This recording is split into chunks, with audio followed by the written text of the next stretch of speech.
야고보서 4장 13절로 17절. 우리가 한 목소리로 한 절씩 교대로 읽겠습니다. 야고보서 4장 13절부터 들으라, 너희 중에 말하기를 오늘이나 내일이나 우리가 어떤 도시에 가서 거기서 1년을 머물며 장사하여 이익을 보리라 하는 자들아. 내일을 너희가 알지 못하는도다. 너희 생명이 무엇이냐? 너희는 잠깐 우리다가 없어지는 가만히게로다.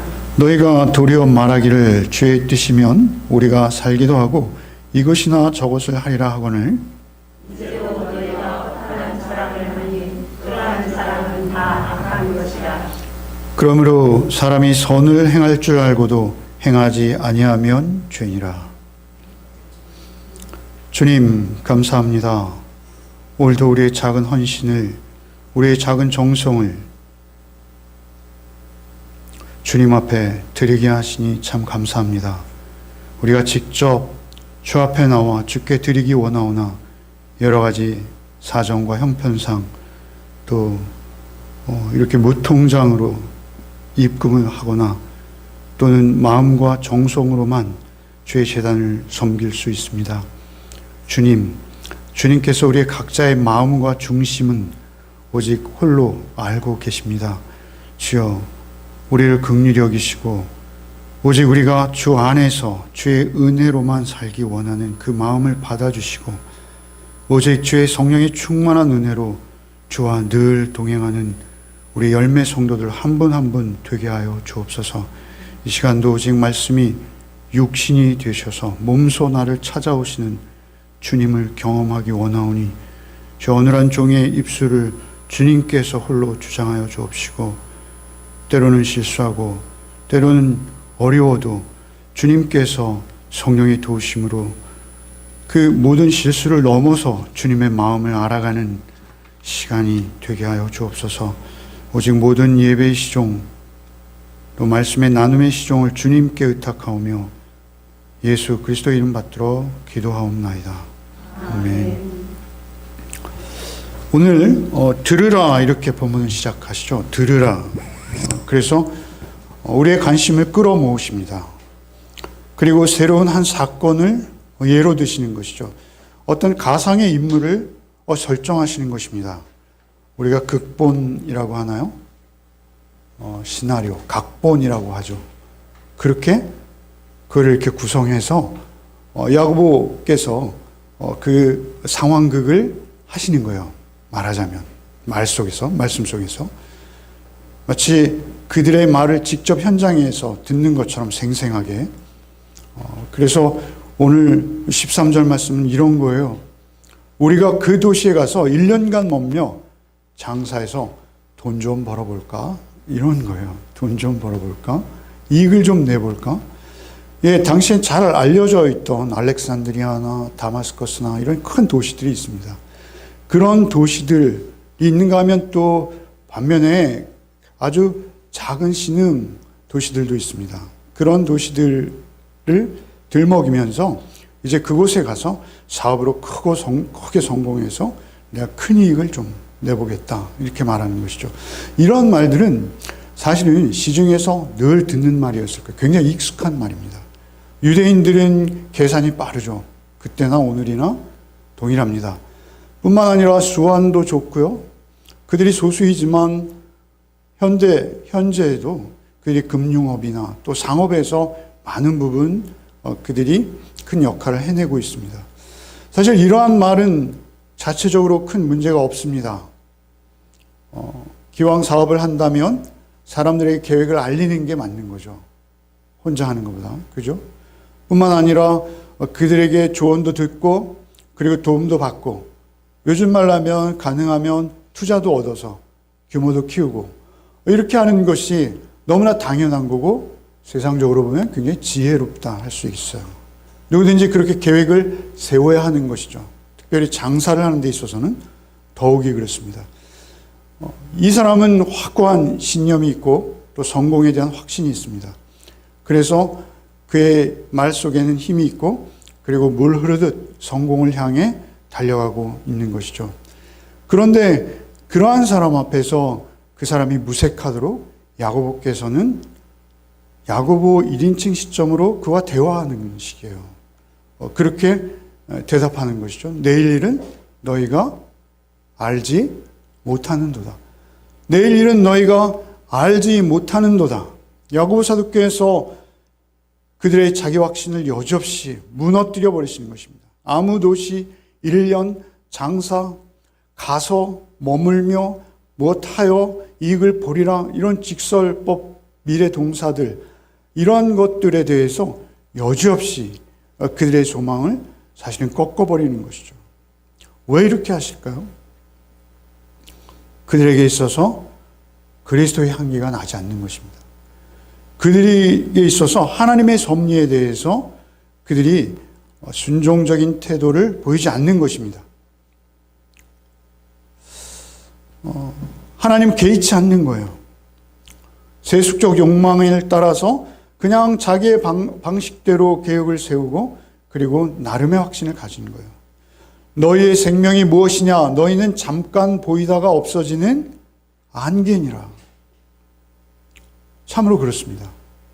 여러분, 우리의 생명이 너무나 유한해요. 제약이 많습니다. 여러분, 요즘 통계를 어제 우리 살펴봤는데요. 2020년, 작년 정식 통계, 올해는 아직 안 나왔죠. 교통사고로 1년에 우리 국내에서 죽는 사람이 도대체 몇 명이나 될 것 같습니까? 예? 12,000명이요. 예, 맞아요. 그 정도 수준이었어요. 그런데 크게 줄었다고 합니다. 2020년에 3,079명. 12,000명은 한 10여 년 전 이야기고요. 계속 줄었는데 지금 요 근래 몇 년 사이에 26.4%가 줄었다고 합니다. 그러니까 한 2, 3년 전만 해도 사실 거의 10,000명 만 명 가까이. 그렇게 많은 사람들이 교통사로 죽었어요. 저는 이걸 생각할 때 늘 이런 얘기를 언젠가 한번 말씀드렸습니다만 여러분 하루에 지금도 여러분 3,000명이 죽어도요 8.4명이에요. 하루에 죽는 게. 사망이. 다치는 사람은 얼마나 많겠어요. 그죠? 그러면 3,000명 중에 1,500명은 자기 과실이 없습니다. 그렇죠? 상대 과실로 그냥 가는데 넘어오는 거예요. 그래서 전혀 예기치 못했던. 그리고 대부분 사망사고는 고속도로입니다. 그리고 고속도로에서 나는데 그 시기가 집중되어 있어요. 언제요? 추석하고 구정입니다. 명절 때 그 단란한 분위기 속에서 귀향하고 말이죠. 또 가족들을 만나러 하는 그 기대 부분. 그런데 그 단란한 분위기 속에서도 갑자기 자신도 모르게 죽음을 맞는 거예요. 안개라는 말씀이 나와서 이 말씀을 드리는 거예요. 그리고 그렇게 사망사고 가운데서는 이 보행자 사고가 많은데 보행자 사고는 대부분 아이들이랍니다. 초등생이나 미취학 아동들. 대부분. 아주 노인들이거나. 그러면 참 얼마나 안타까운 상황입니까? 아이들이 아침에 학교에 다녀오겠습니다. 라고 집을 나갔는데 다녀오지 못하는 거예요. 여러분 요즘 뉴스를 보면 또 산업재해가 얼마나 많은지 모릅니다. 그죠? 직장에 나갔는데 퇴근을 못하는 그런 상황들이 우리 주변에 늘 있습니다. 늘 있어요. 그런데 지금은 현대에는 이토록 안전을 힘쓰고 그리고 치안이 잘 돼 있고 그렇잖아요. 그런데 당시에는 말이죠. 정말 위험한 시대였습니다. 더군다나 먼 도시 이름도 모르는 한 달씩 가기도 하고 말이죠. 그것도 상업 자금을 거금을 가지고 말이죠. 돈이 아닐 수도 있어요, 여러분. 당시에는 무역입니다, 무역. 먼 도시에 가서 거래를 한다는 건 엄청난 값비싼 물건들을 보찜으로 지고 날라야 되는 상황일 수도 있습니다. 요즘처럼 선박이나 비행기가 있는 게 아니에요. 그렇다면 그 위험은 말로도 할 수 없어요. 그 강도들의 위험, 그리고 각 지역마다 있는 풍토병 아시잖아요. 그죠? 우리도 선교사님들이 그 지역에 가면요, 제일 두려운 것이 그 지역에 있는 풍토병. 그것이 바이러스인지 세균인지 알 수도 없어요. 바이러스는 무슨 바이러스인지도 알 수도 없습니다. 정정훈 선생님 얘기 들어보면 말라리아 10번 이상 걸렸다고 합니다. 코로나19도 걸렸는데 자기가 의식 못했을 거라는 거예요. 나중에 보니까 그 증상이 자기가 알았던 증상이랑 똑같더라는 거예요. 그 시대에는 더 말할 것도 없습니다. 그런데 그러한 계획을 짜면서, 그리고 그러한 계획을 상의하면서 또는 이야기하면서 정말 그러한 개인적인 세상적인 그러한 것들 가운데서도 사실은 우리 무의식 중에 우리 믿는 자들에게 있어서는 그 모든 선택과 판단과 그리고 행위와 또 표현 속에서 하나님을 의식하는 냄새가 나야 되는 거예요. 의식하는 냄새가. 그런데 그게 안 나는 거예요. 그래서 야고보는 이렇게 말하는 거예요. 너희 생명이 무엇이냐? 너희는 잠깐 보이다 없어지는 안개다. 너희는 잠깐 보이다. 그들의 삶의 태도를 지적하시는 것입니다. 사실은 너희의 생명은 안개다라고. 생명. 그러면 여기 생명이라는 단어는 제가 예화를 길게 말씀드렸습니다만 사실은 우리 성경에서 생명이라는 단어는 푸시케, 또 비오스, 조에 이렇게 세 가지 단어가 있습니다. 푸시케라는 것은 우리의 이런 몸의 목숨이에요. 목숨. 그러니까 우리의 생리적 작용에 의해서 우리가 생존해 있는 그것이 푸시케입니다. 푸시케. 그런가 하면 우리가 알고 있는 비오스, 영어의 바이오의 그 근원이 된, 유래가 된 그 단어인데요. 이것은 생명이라기보다는 우리의 생활, 우리의 삶, 뭐 이런 의미, 이런 뉘앙스가 강한 단어입니다. 그런가 하면 여기서 생명은요, 그게 아니고 조회라는 단어입니다. 조회. 조회라는 단어는 우리가 예수 그리스도를 통해서 하나님과 회복된 관계 속에서 누릴 수 있는 생명, 그 생명을 말하는 것입니다. 근데 여기서는 사실 제가 예화를 길게 드렸습니다만 푸시케나 비오스가 아니에요. 조회예요. 그럼에도 불구하고 제가 푸시케나 비오스인 것처럼 말씀드리는 것은 우리가 그런 외부적 환경도 있고요. 그리고 내부적으로 우리의 생명, 우리 주 예수 그리스도를 통해서 회복되어진 하나님의 관계도 사실은 우리에게 있어서 주께서 우리를 구원하신 구원은 구원은 흔들리지 않아요. 교리적으로. 그럼에도 불구하고 우리가 그 생명을 끝까지 하나님의 보시는 시각에서, 관점에서 그것을 온전히 이루어내는 것은 하나님의 영역입니다. 그렇기 때문에 여기서 생명은 안개라라는 이 말씀을 우리가 해석할 때는 어떤 입장으로 받아들여야 되냐면 예수 그리스도와 끊어지지 않고 하나님의 나라에 온전히 이르는 그 순간까지에 이어지는 생명을 우리는 염두에 둬야 되는 것입니다. 그것이 안개와 같다 하세요. 안개. 안개라는 단어도 여러분 이것은 증기 혹은 호흡이라는 단어로 많이 번역되고 있습니다. 호흡 뭐죠? 우리 겨울에 추울 때 말이죠. 여러분 숨을 쉬면 우리 호흡에 뭐 이렇게 김이 이렇게 나오는 게 보이잖아요. 그 김을 말하는 거예요. 그 김을. 그러니까 나옴과 동시에 없어져 버려요. 여러분 우리 인생이 그렇습니다. 시간이 지나면 지날수록 제가 살아온 단위 시간을 생각해 볼수록 바로 엊그제 초등학교 입학식이었던 것 같고, 예, 저에게 그런 시절이 있었습니다. 그러나 저보다 연로하신 우리 권사님들도 역시 인생을 이렇게 뒤돌아보면 다 엊그제 같아요. 연세가 90이 되었던 100세가 되셨던 우리의 인생은 그렇게 가는 것입니다. 그런 상황에서 경고하시는 주의 뜻이면 그렇게 경고하셨는데 그 경고를 들은 그들이, 이게 대화식으로 해석해야 돼요. 그들이 이렇게 말하는 거예요. 주의 뜻이면 우리가 살기도 하고 이것이나 저것을 하리라. 주의 뜻이면 우리가 살기도 하고 이것이나 저것을 하리라 라고 대답하는 것이죠. 여러분 이것은 아주 예상할 수 있는 단어의 대답입니다. 대화처로 이야기하는 하고 있다는 점에서 사실 우리의 상황과도 비견될 수 있는 거예요. 여러분, 여기서 주의 뜻이면 이렇게 놀랍도록 신앙적인 말을 하고 있죠. 그죠? 주의 뜻이면 내가 살아서 내 생명 주의 것이라는 것입니다. 내가 살아서 이것도 하고 저것도 하리라.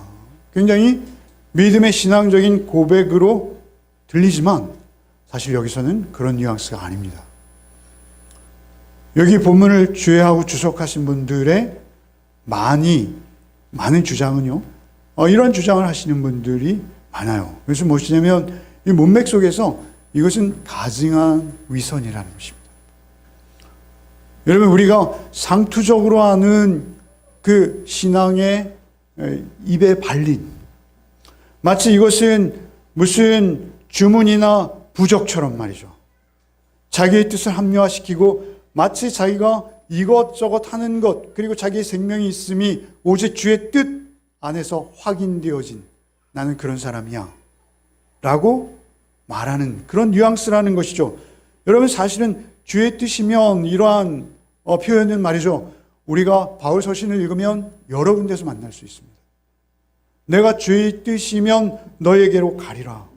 주께서 허락하시면, 이런 표현들은 사도들의 그 경건함을 정말 알 수 있는 아주 은혜스러운 핵심적인 표현입니다.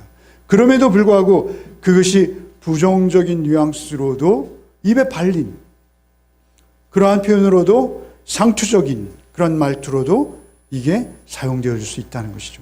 여러분, 오늘 우리가 신앙생활하면서 우리를 어렵게 하는 것도 그런 것들일 수 있습니다. 여러분, 우리가 얼마나 기도하는지 모르겠습니다만 기도해 드리겠습니다. 우리 상투적으로 그렇게 말하지 않습니까?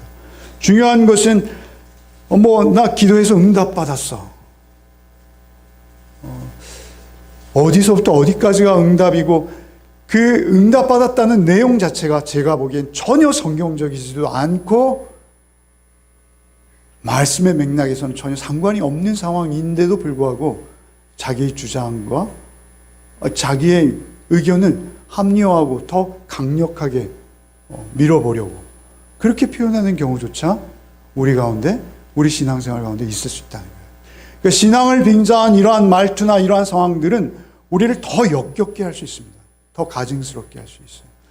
이것은 마치 불신앙인 자들이, 세상 사람들이 말씀드렸습니다만 부적 같은 거 있지 않습니까? 그런 것처럼 우리 입에 붙어 있을 수 있다는 것입니다.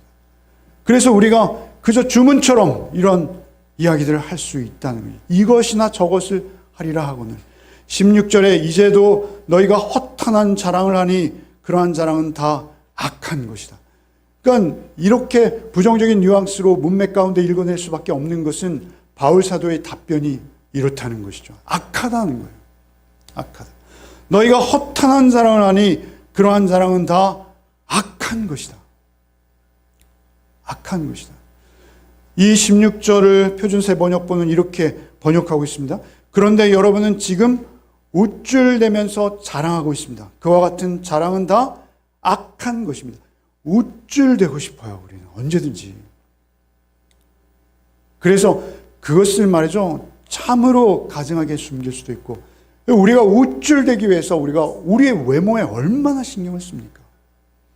우리가 우쭐대기 위해서 우리의 건강과 우리의 옷매무새에 얼마나 신경을 씁니까? 여러분, 우리가 그런 거 허탄하다는 거예요. 허탄하다. 자신을 지나치게 과대평가하는 오만함, 그것을 허탄이라고 말하는 것입니다. 허탄이라는 단어의 뜻이 그렇습니다. 그렇게 있지도 않은 능력을 스스로 지닌 것처럼 그렇게 스스로를 과대평가하는 그 허탄함, 악하다 하십니다. 악하다. 악하다는 것은 사단적이요 마귀적이라는 것입니다. 우리가 하나님의 말씀조차 빙자해서 주의 뜻이면이라고 가증하게도 말하면서 악할 수 있다는 거예요. 마귀적이고 사단적일 수 있다는 거예요.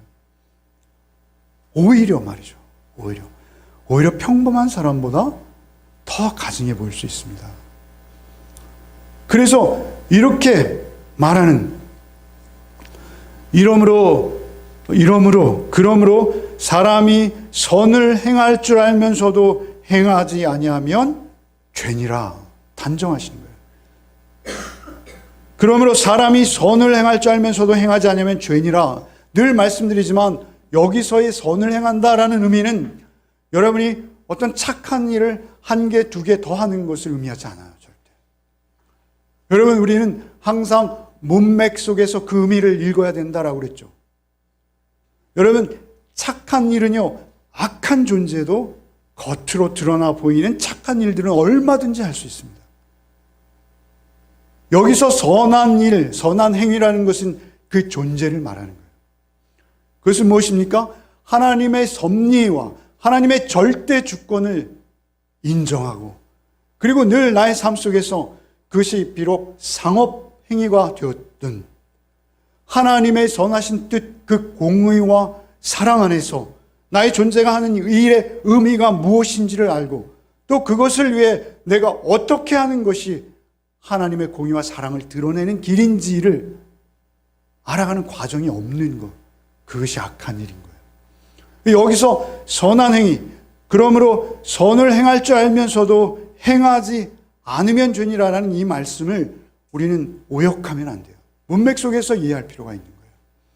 하나님의 뜻과 상관없이 하나님의 의를 거스르는 모든 태도와 모든 삶의 자세, 그걸 지적하시는 거예요. 그것은 절대 그리스도인의 모습이 아니라는 거예요. 그리스도인은 모두 장사하지 마, 이런 얘기 아니에요, 절대. 그죠? 우리가 이런 산업사회, 상업사회에 살면서 어떻게 세상의 상거래와 세상의 모든 사업들과 연관없이 살아갑니까? 오히려 그것이 우리가 하나님의 공의와 사랑을 드러내는 통로요 도구가 될지언정 하지 말라는 게 아니라는 것입니다. 여기에서 우리가 읽어야 될 내용은 무엇이냐면 그들의 삶의 중심에 하나님의 섭리가 없다는 거예요. 심지어는 하나님의 뜻을 팔면서, 마치 가라사대 게임 아시죠, 여러분? 우리 어릴 때 많이 했지 않습니까? 예수님 가라사대 하면 무조건 복종해요. 세뇌시키는 오락이에요, 그걸 사실. 그죠? 예수님의 이름과 하나님의 이름을 들먹거림으로 인해서 모든 것이 정당화되지 않습니다. 중요한 것은 하나님의 공의와 사랑 안에서 내가 어떤 상태인지, 내 존재가 훨씬 더 중요하다라는 것입니다. 그리고 그 존재가 변화되어지고 그 존재로 무슨 일을 할 때, 그때 하나님 기뻐하시는 것입니다. 우리의 모든 생각과 우리의 모든 논리가, 여러분, 저도 늘 실수하는 것은 이 부분입니다. 자신의 능력을 드러내는 것만 자랑하고 싶은 거예요. 내가 이만큼 키웠어, 내가 이만큼 이루었어, 난 여기까지 성공했어. 그것이 다인 것처럼 그렇지 않다는 것입니다. 여러분, 창세기 11장 3절 그 바벨탑을 쌓는 사람들의 독백을 제가 한번 읽어드리겠습니다. 서로 말하되, 자, 벽돌을 만들고 견고히 굽자 하고, 이에 벽돌로 돌을 대신하여 엽청으로 진흙을 대신하고, 또 말하되, 자, 성읍과 탑을 건설하여 그 탑 꼭대기를 하늘에 닿게 하여 우리 이름을 내고 온 지면에 흩어짐을 면하자. 우리 이름을 내고가 그들의 본뜻인 거예요. 하나님의 이름이 그들과는 상관없는 것입니다. 우리의 이름을 그 높은 탑 꼭대기에 홀로 서서 자기가 하나님인 척하고 싶은 것이 우리의 가장 뿌리 깊은 원초적 죄예요. 원초적 본능이라는 표현이 있죠. 우리가 끊을 수 없는 죄악이 우리 가운데 또아를 트고 불쑥불쑥 언제든지. 그래서 우리가 그리스도의 영광이나 하나님의 공의와 사랑보다는 우리의 흉한 욕심과 욕망만을 드러내버리고 마는, 장사하지 말라는 것이 아닙니다. 우리가 하는 모든 일에 있어서 죄에서 노인자들답게 스스로 겸손해지며 낮아진 모습. 여러분, 그래서 바울 사도께서는 고린도전서 7장 30절 말씀 다 같이 한번 읽겠습니다. 여러분, 함께 읽지 않으면 다른 데 여행하시는 분들이 계세요. 그러면 안 됩니다. 읽겠습니다.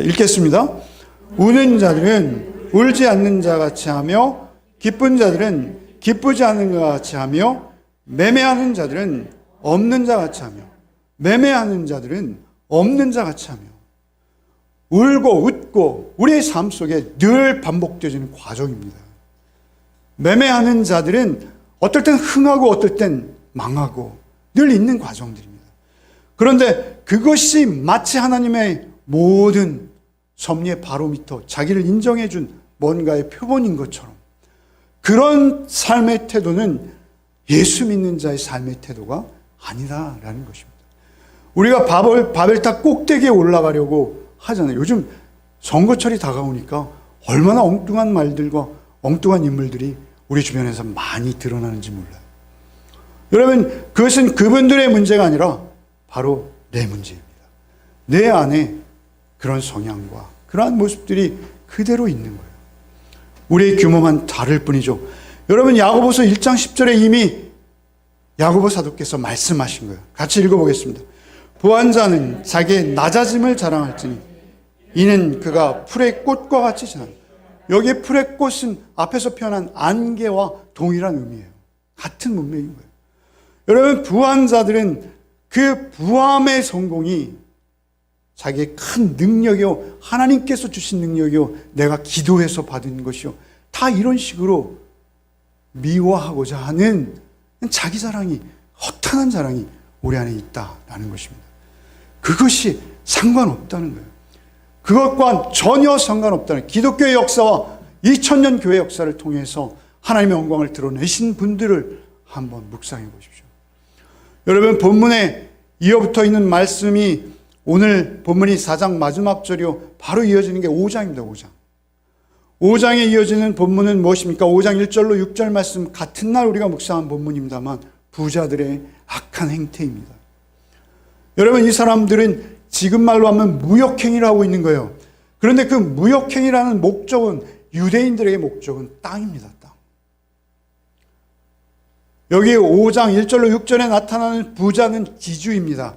그래서 자기의 품꾼들에게 주지 아니한 싹시 그 밭에서 소리 지른다, 이런 표현이 등장하죠. 그런가 하면 그들은 온통 세상의 불의와 협잡과 타협하고, 그리고 그들의 부의 축적에 관심이 있었지 하나님에는 관심이 없는 거예요. 그런 막대한 부를 쌓은 것 자체가 하나님과 상관이 없는 일일 수 있습니다. 어찌되었던 결국 땅을 넓히려는 그들의 욕심은 처참한 결과를 가져오는 거예요. 처참한 결과. 하나님과는 전혀 상관없을 뿐만 아니라 하나님의 분노를 사는, 하나님의 저주를 받는 그러한 결과를 가져온다. 너희 무역해? 좋아. 무역해서 뭐 할래? 땅 사겠어요. 땅 사서 영광 돌리세요. 땅을 왜 삽니까? 하나님께서는 경계표를 정해주시고 그것은 생존이다 이렇게 규정하시고 희년이 오면 돌려주도록 하신 그 땅을 넓게만 차지하는 것이 그들의 목적인 거예요. 그것은 어떠한 수단과 외부적인 형태만 다를 뿐 그 시대마다 드러나는 것입니다. 땅을 가진 자들은 그들끼리 카르텔을 조성하고 없는 자들은 그들끼리 소외되어서 그것이 극단적으로 갈라지는 것이 종과 노예의 상태인 거예요. 여러분, 오늘 우리에게 그런 모습이 없지만 그러한 성향들은 오늘도 우리에게 여전히 작용하고 있다는 것입니다. 내가 누구인지를 아는 거예요. 내가, 나의 욕심이, 나의 욕망이, 나의 욕구가 어디까지가 끝인지 아는 거예요. 그리고 주님 앞에서 낮추는 거예요. 시편 39편 5절 말씀 한번 읽겠습니다. 같이 읽겠습니다. 시작.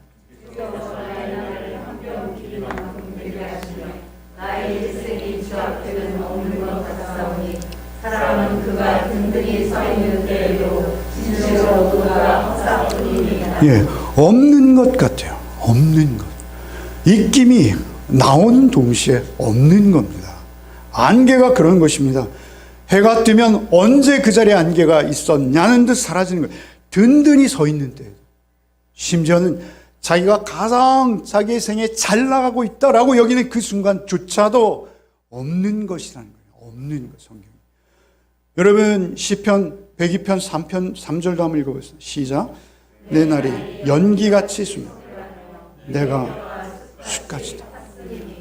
저는 목사인 관계로 여러분 화장장에 많이 갑니다. 부교육자일 때는 더 많이 갔습니다. 부교육자일 때는 거의 담임 목사님 안 가시면 제가 다 갔습니다. 정말 죄예요. 그런데 이 사람은 살아서 내 뼈가 숯과 같이 탔다. 살아서 느끼는 거예요. 그거 은혜입니다. 그게 은혜입니다. 자기 처지를, 나의 신분을, 내가 서 있는 자리를 아는 것입니다. 그렇지 않고 우리가 주님의 복음 앞에 나갈 수도 없고 겸손해질 수도 없는 존재예요. 여러분, 다윗과 같은 시편의 저자, 그들은 세상에서 부러울 것이 없고 세상의 모든 존경과 권력과 금력을 다 쥐고 있었지만 내 자신은 어떤 존재인지 철저히 알고 있었습니다. 그래서 그들이 역사 속에서 하나님의 영광을 드러낼 수 있었던 단 하나의 이유인 것입니다.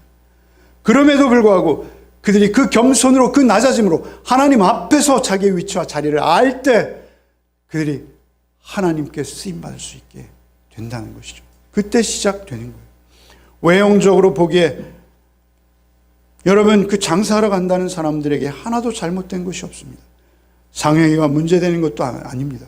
여러분, 당시에 새로운 도시가 세워지기도 하고 전쟁으로 말이죠, 졸지간에 사라지기도 하고, 그래서 이 지역 간의 수요와 공급의 불평등은 말로 다 할 수 없습니다. 여기서는 막 고춧가루가 1,000금이요. 저기서는 그런 거 있잖아요. 소금이 막, 여기서는 소금이 지천인데 그냥 땅이 다 소금인데 저기서는 소금으로 월급을 주고 있네. 소금 한 자루만 가지고 가면, 여러분, 그런 상행위를 그리스도인들은 하지 말아라, 그런 이야기가 아니라는 것입니다. 그러한 상황에서 하라는 것입니다, 오히려. 근데 누구인지 알라는 것입니다. 내가 누구인지 알라는 것입니다. 그리고 그것을 어떠한 수단과 방법으로 이룰 것인지 분명히 파악하라는 것입니다. 많은 사람들을 만날 것이죠. 많은 물건들을 취급할 것이죠. 그러나 사람이 위에 있어서는 안 된다는 것입니다. 그러나 물건이 위에 있어서는 안 된다는 것입니다. 오직 하나님의 뜻이 1번이어야 된다는 것입니다. 그렇지 않으면 다 안개요, 흙이요, 먼지에 불과하다. 그것은 아무것도 아니다. 여러분, 이것을 우리가 얼마나 잊어버리고 착각하는지 모릅니다. 우리의 삶 속에서 우리 개인적으로 늘 착각하는 것들입니다. 언제나 성경은 우리의 존재를 물어보십니다. 내가 누구냐라고 묻고 있는 것입니다. 내가 누구냐? 내 존재가 더 중요한 거예요. 여러분, 마태복음 25장에 보면 예수께서 마지막 때에 있을 심판을 오늘 야고보가 1인극으로 연극과 대본으로 연출하듯이, 여러분, 예수님께서 마태복음 25장에 보면 마지막 심판에 양과 염소의 비유를 하십니다. 양과 염소의 비유에서 양들에게 참 잘했다, 충성되다 라고 하자 양들이 우리가 언제 그런 착한 일을 했나요? 그들의 말 한번 읽어봅시다. 37절부터 한번 읽어보겠습니다. 시작.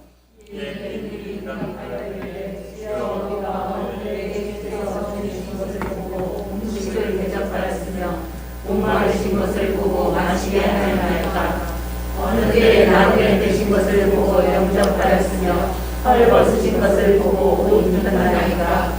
어느 때 병드신 것이나 옥에 갇히신 것을 보고 가서 표현하였다 하리니. 모르는 거예요. 내가 한 일을 모르는 거예요. 내가 언제요? 저는 그런 선한 일을 한 적이 없습니다. 그러나 반면 염소들을 꾸중하십니다. 그리고 이런 일들을 너희는 안 했지 라고 추궁하십니다. 그러자 염소들이 항의하죠. 그것도 한번 읽어보겠습니다. 읽겠습니다. 44절 한 절입니다. 읽겠습니다. 그리고 대답하여 이르되 주여 우리가 어느 때 주께서 줄이신 것이나 목마르신 것이나 나그네 되신 것이나 헐벗으신 것이나 병드신 것이나 옥에 갇히신 것을 보고 분명히 하지 아니하더이까. 그대로인 거예요. 여러분, 저는 성경을 읽으면서 이해가 안 가는 많은 구절들이 있습니다만 그 중에 오른손이 하는 걸 왼손이 모르게 한다라는 표현이 있어요. 여러분, 어떻게 한 육체, 한 몸에 붙어 있는 오른손과 왼손이 한 머리의 지시를 받고 움직이는데 모를 수가 있겠어요. 이쪽이 하는 손이 하는 일, 이쪽이 모를 수가 있어요. 있다는 것입니다. 그게 복음의 능력이라는 것입니다.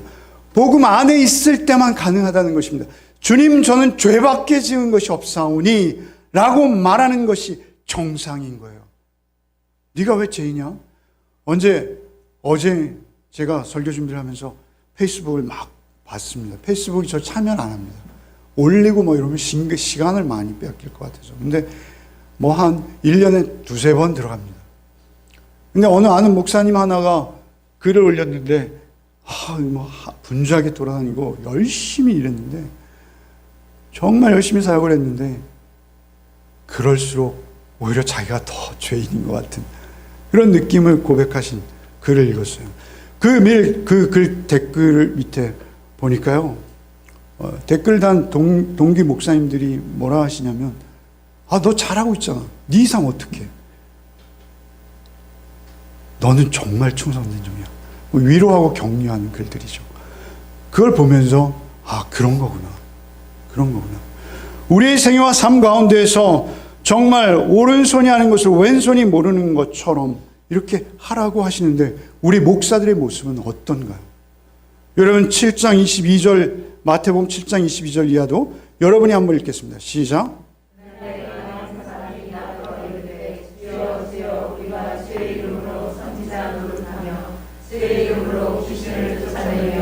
주의 이름으로 많은 권능을 행하지 아니하였나이까 하리니 그들의 내가 그들에게 밝히 말하되 내가 너희를 도무지 알지 못하니 불법을 행하는 자들아 내게서 떠나가라 하리라. 주님이 모르겠다는 거예요. 나는 당신의 이름으로 귀신도 쫓아내고 이런 일 저런 일 많이 하였나이다. 난 널 모른다 이렇게 말씀. 인격적으로 전혀 주님과 상관없는 세계에서 놀고 있었던 거예요. 그래서 그들이 이 불법을 행하는 자들아 내게서 떠나라. 불법이라고 말. 심지어 불법이라 하십니다. 불법이라는 표현은 무엇입니까? 네가 그거 내 영광 위해서 했니? 네 영광 위해서 했지. 네 자랑 위해서 했지. 너의 허탄한 자랑을 위해서 네가 그토록 분주했던 것이지. 나와는 상관없는 일이야.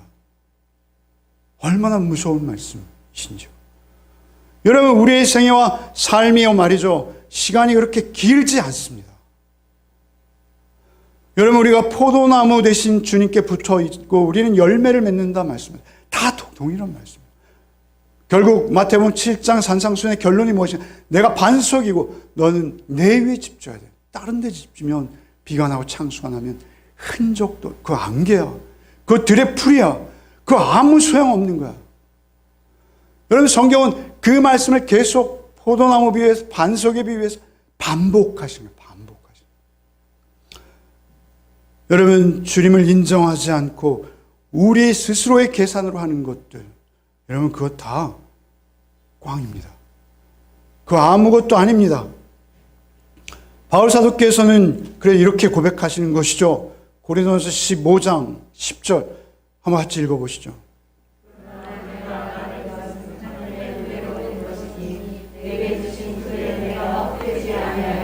내가 모든 사도보다 더 많이 수고하였으나 내가 한 것이 아니요 오직 나와 함께 하신 하나님의 은혜로라. 여러분 이 짧은 본문에 은혜가 3번이나 등장해요. 은혜라는 건 무엇이죠? 거저 주신 선물입니다. 하나님께서 우리에게 아무 대가 없이 주시는 선물이에요. 그런데 그 은혜가 내 안에서 일하게 하셨다는 거예요. 은혜가 내 안에서 일했다는 거예요. 그리고 그 은혜가 내 안에서 일하게 하셨다는 거예요. 그러다 보니까 나에게 열매가 타소 있으나 그것은 내가 맺은 열매가 아니다라는 말씀의 의미인 것입니다. 여러분 잊지 말아야 될 것입니다.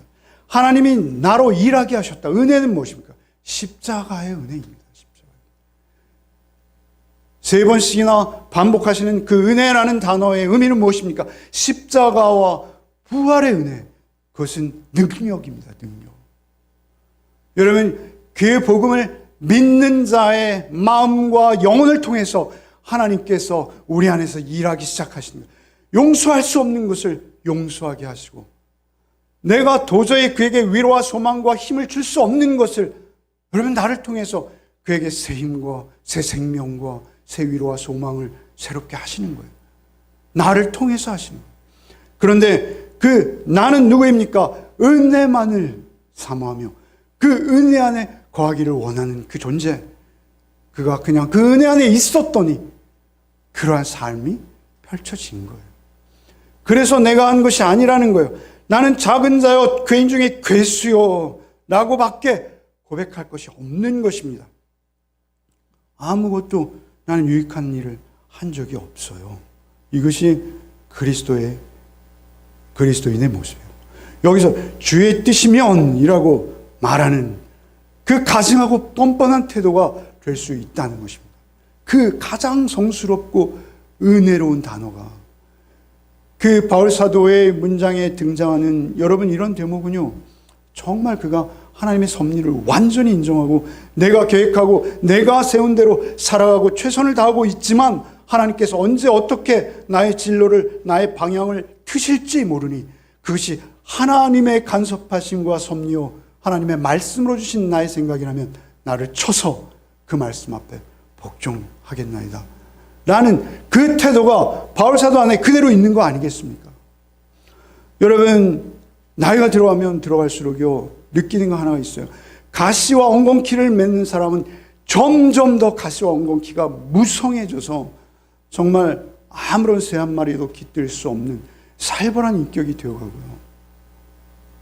그런가 하면 어떤 사람은 너무나 초라하고 외형적으로 보면 눈물이 날 만큼 초라하지만 그래도 곰곰이 그의 생애를 보면 얼마나 큰 사랑이 있고요, 얼마나 큰 인내가 있고요, 하나님 앞에서가 아니라면 맺을 수 없는 열매들이 그의 삶 가운데 주렁주렁 너무나 아름다워요. 아니요, 열매가 많지 않아도 돼요. 열매는 사실 여러분 자신입니다. 열매는 여러분이 행위로 내놓은 어떤 성공의 개수가 아니라 여러분 우리 자신이죠. 십자가와 부활의 신앙이 우리를 그렇게 갈라놓는 것입니다. 십자가와 부활의 신앙이 우리를 극과 극으로 몰고 가는 거예요. 여러분, 가난하지만 심지어 교회당에서조차 외면받고 소외받던 그가 여러분 그 부자와는 전혀 다른 길을 가고 있더라는 것이죠. 나중에 보니까 여러분, 이것은 정말 오래 살면 살수록 나이가 들어가면 들어갈수록 알면서도 정작 내 삶의 모든 결정과 판단과 언행은 어렵다는 거예요. 그래서 우리가 점점 더 그 은혜를 의지할 수밖에 없고 그 은혜를 붙들 수밖에 없고 주님 앞에 눈물로 나갈 수밖에 없는 게 우리의 삶 전체의 과정일 뿐인 것입니다. 그래서 오래 참음과 인내로 우리에게 그렇게 많은 시간이 없기에 주님을 향해서 더 가까이 나가셔야 하는 것입니다. 그때 여러분 자신도 열매일 뿐만 아니라 여러분 삶 속에 하나님께서 바라시는 그 주님의 인격과 성향을 닮은 사랑과 희락과 화평과 오래 참음과 자비와 양성과 충성과 온유와 절제와 같은 세상에서는 찾아볼 수 없는 아름다운 열매들을 여러분의 삶 속에 맺혀주실 줄 믿습니다. 그것이 우리의 보람입니다. 그것이 우리의 기쁨입니다. 우리 열매의 가족들은 생명의 열매를 맺게 하실 것이다 라는 기대를 가지고 오직 주님 앞에 다 내어놓으시고 맡기시는 복이 있으시기를 바랍니다. 몇 가지 일을 이루었다, 그래서 난 성공했어, 스스로 자찬하는 인생이 아니라 내가 누구인지를 늘 기억하고 예수, 그 오직 성령의 인도하심으로 내가 생명의 삶을 이루어내야 되겠다라는 각오를 늘 새롭게 하는 복이 있으시기를 바랍니다. 우리 이미 읽었지만 이 구절만 읽고 마치겠습니다. 고린도전서 7장 29절 이하 한번 같이 읽겠습니다. 시작.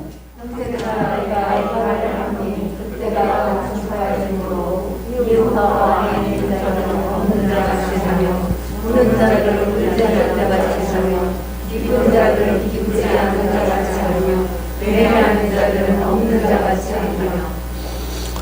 31절은 없나요? 매매하는 자들은 없는 자 같이 하며 그 밑에 이렇게 쓰여 있습니다.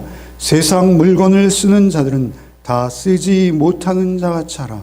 이 세상의 외형은 지나감이라. 여러분, 세상 물건을 쓰면서 자랑할 수 있죠. 그죠? 그러나 그 세상 물건은 그냥 외형일 뿐이다. 하나님 우리의 외모에 속지 않으신다 라는 것을 사실은 바울 사도께서 말씀하고 계신 것입니다. 더욱 주님의 은혜 안에 또 한 주간을 살아내시기 바랍니다. 주님 감사합니다. 오늘도 주의 말씀으로, 야고보의 말씀으로 행함이 무엇인지를 배웁니다.